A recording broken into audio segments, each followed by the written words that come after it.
While journalists and pundits are busy debating the fallout from the Republican primary, the real battle for the future of America is occurring on the Texas border with Mexico. The Biden administration has enacted a malicious open borders policy, welcoming millions of illegal aliens into the country and facilitating a full-scale invasion.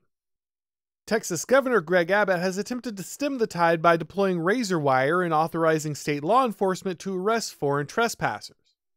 Federal border agents have responded by cutting the wire so that an unrestricted flow of completely unvetted migrants can continue to enter the country illegally.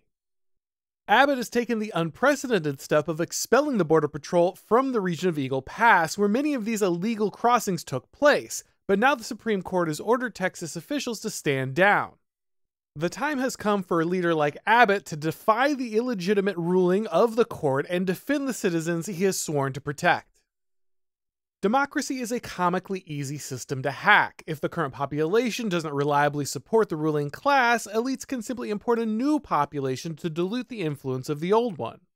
The left has been clear about its intention to transform the United States through immigration and eliminate any support for the political opposition by bringing in a dependent class of low-wage workers. The Biden administration not only welcomes these illegal aliens, but it also buses and flies them deep into the country, where they will never be found. There have been at least 8 million illegal aliens encountered at the border since Biden took office, which is roughly 7 times the population of Montana. Mass immigration brings with it crime, disease, poverty, drug addiction, and human trafficking. Even sanctuary cities like New York are finally realizing the incredible cost of open borders, as Mayor Eric Adams displaces entire schools full of children to house illegal immigrants, and the state's legislature commits billions of dollars to subsidize their health care. While the fiscal and social impacts of this invasion are devastating, the existential threat posed to the American political process is the most urgent concern. Democrats are welcoming a wave of illegal immigrants larger than the population of several red states and are seeking ways to turn them into legitimate voters.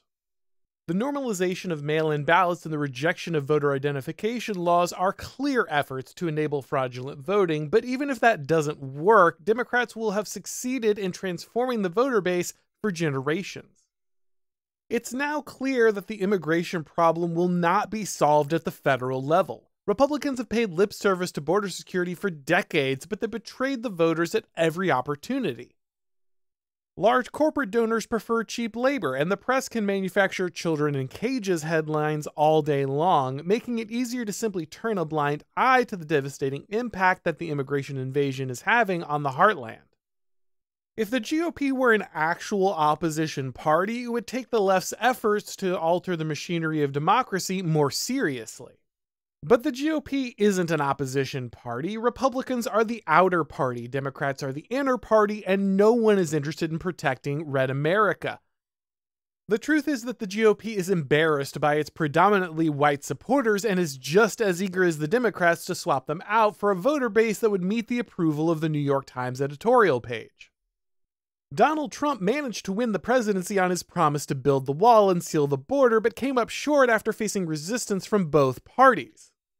Immigration numbers under Trump were significantly lower due to tougher enforcement policies, but his changes were short-lived. Congress refused to fund the president's wall, even though lawmakers would later find over $100 billion to protect the border of Ukraine, and all of Trump's gains were wiped out as soon as he was forced out of the White House. The uniparty and the entrenched Washington bureaucracy want the border open, and it will stay open unless individual states take action.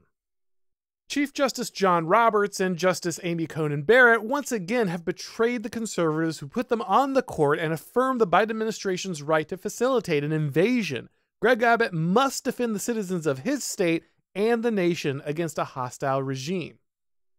The Chief Justice has made his ruling. Now let him enforce it. The governor must defy the Supreme Court's ruling and continue to protect the border. Democrats refuse to comply with immigration law all the time. There's no reason a Republican governor should follow this malicious order. Make the federal government send agents for the express purpose of opening the border and allowing illegal immigrants in. Have Texas law enforcement meet them at the border and turn the federal agents around as soon as they arrive. The optics would be an absolute disaster for the regime, especially in an election year. Force the Biden administration's hand and set an example for every other conservative governor.